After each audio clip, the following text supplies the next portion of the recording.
আসসালামু আলাইকুম everyone, welcome back to Sharmin's blog. সবাই কেমন আছেন? আমি তো আলহামদুলিল্লাহ ভালো আছি। তো অনেক দিন থেকে কেমন যেন ব্লগ দেওয়া হচ্ছে না, আবার কেমন যেন এলোমেলো হয়ে গেছে। আসলে রমজান মাস দেখা গেছে অনেকেই ভিডিও দেখতে পারেন না, বা যে আপুরা আমার ভিডিও দেখতেন বা আসতেন তারা হয়তো এখন রমজান মাস দেখে হয়তো বিজি। আমিও সবারটা ওরকমভাবে সময় দিতে পারি না আসলে। অবশ্য ঠিক হয়ে যাবে। তো যাই হোক, এই যে আমি এখানে কি করতেছি, পেঁয়াজ বানাবো। যে এগুলো আমার গ্রামের ভিডিও।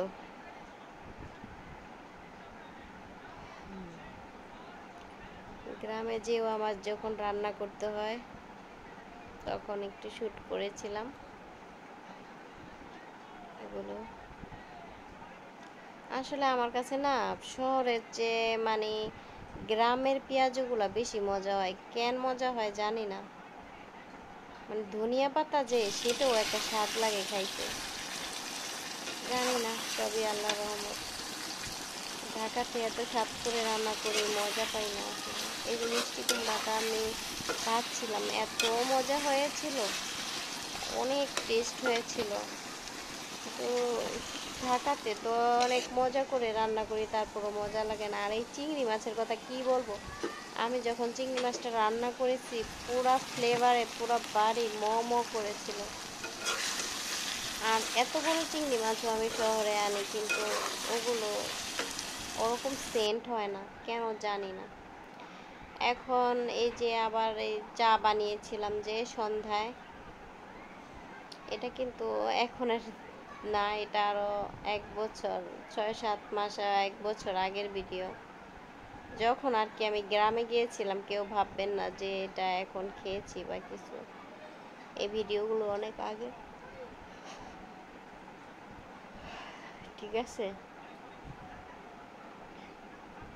তো এই যে এখানে ফরচুন শপিং মলের একটু গিয়েছিলাম, যখন মেয়ের ড্রেস ফরচুন থেকেই আমার মেয়ের ড্রেসটা কিনেছিলাম।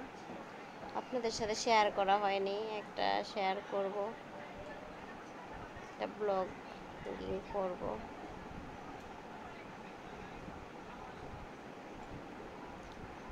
আর এই যে একটা মুরগি এনেছিলাম, ওই মুরগির একটু শ্যুট ছিল। তো ঠিক আছে, হ্যাঁ, দেখতে থাকুন।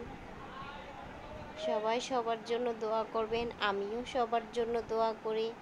আর ভিডিওটি ভালো লাগলে অবশ্যই একটা লাইক কমেন্ট করবেন, বা একটা লাইক দিয়ে ভিডিওটি শুরু করবেন, পুরো সম্পূর্ণ ভিডিওটি দেখবেন।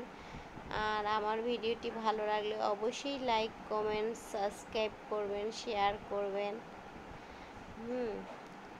সবার সুস্থ শরীর বা সুস্থতা কামনা করে আজকের মতো এখানেই বিদায় নিচ্ছি। আল্লাহ।